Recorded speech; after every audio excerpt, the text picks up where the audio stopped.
What is up, Chase That Coin family? Shaka Daniel here, and I just want to talk about two quick things. This is going to be a pretty short video. I just want to give my opinion on Cliff High's Webbot and the relation to Bitcoin. All right, if you guys don't know who Cliff High is, he's a guy that created a software called the Webbot. All right, the Webbot does language analysis. So basically, what he says or claims it does is it takes information from the internet, like words that are commonly used. All right, so let's say Bitcoin. It scours the web for Bitcoin in different sentences, phrases, or whatever. All right, and then it takes this data. All right, it takes this collection of data, and then he personally takes out things that aren't useful, and then he interprets the data. All right, now the Webbot has been accurate in the past for some Bitcoin price predictions. All right, and it has been wrong on some Bitcoin price predictions and other general predictions. All right, now the way that, if the Webbot even exists, because I don't know that this Webbot even exists. All right, Cliff High could be in his basement smoking bowls of some really good weed and just reading articles and just coming up with this stuff himself. All right, this can happen. This can happen. This is a possibility of what's happening. All right, but going on what he says, the science behind it, it would make it would work something like it would basically be like a form of a prediction market, going on the knowledge of the crowd or the opinion of the crowd. So if it works how he says it works, it has some level of science behind it. All right. If you guys aren't aware, things like the lie detector test, this has no actual science behind it. All right. So if the Webbot exists and it works how he says it works, it would be a little bit more scientific. It will have a little bit more scientific backing than, say, something like a lie detector test, which scientists and multiple agencies around the world have concluded that the lie detector test is just pseudoscience.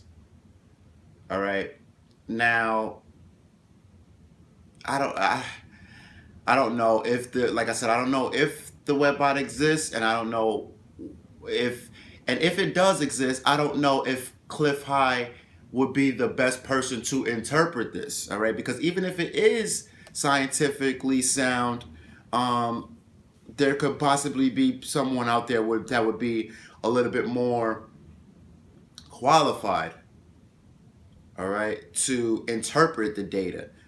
Or even better, if he would come up with a program where the computer interprets the data itself. All right.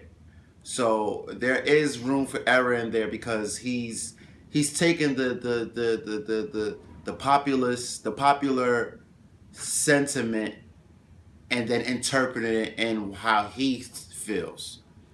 All right, so that's my opinion on the Webbot. If it works how he says it works, it probably does. It has some kind of scientific soundness to it, but there is a big room for error because he puts his human hand into it, and as we all know, flesh is weak. All right, so that's that. You can check out his Webbot report. I'm not totally against it like some people are. I'm definitely not totally against it, because people will be against the Webbot but swear to you up and down that something like the lie detector test is scientific. All right, so I'm not really totally against it. I'm just saying, take it with a big grain of salt, and don't make your trading decisions off of it. If anything, if I was to do it, because I've been hearing about the WebBot for a very long time, a long time before a lot of people was even talking about it. Because I watched JSnip 4 here and there, all right, and I've been watching him for years, all right. So JSnip 4 has been talking. He actually has a relationship with what's his name, Cliff High, all right. So I've been hearing about the WebBot predictions since I bought into Bitcoin almost 2.5 years ago. All right, I've been hearing about WebBot. Oh, $800 Bitcoins, $500 Bitcoin. Back when I first bought my first Bitcoin, Bitcoin was like $215. Right. So I've been hearing about that for a long time, and some of the predictions have been very spot on. I think he called for something. Then after that, he called for $800 Bitcoin. All right, so it's been pretty spot on. All right, but then he's had some predictions that were actually wrong. So, but yeah, that's what I was gonna say. The way that I would use it is, let's say if he calls for $900 Bitcoin. All right, I would say that the popular opinion of the internet, or people talking about Bitcoin on the internet, is that the Bitcoin price is going to go up. And usually when a bunch of people think the same thing, they start to act it out. All right, so if we all see people, bigger Bitcoin people and other people thinking that Bitcoin is going to go up, we're all going to start buying a little bit more extra of Bitcoin, a little bit more extra. And of course, that's going to increase the price. All right, same thing in China. China's going to buy more, so I would just use it as a popular opinion to what people think is going to happen, but I would not base my investments nor my trading off of a WebBot and Cliff High possibly in his basement smoking bowls of some sour diesel. All right, so let's quickly, before we get out of here, let's just look at the Bitcoin price. All right, because I've been seeing everybody talk about there's upward pressure.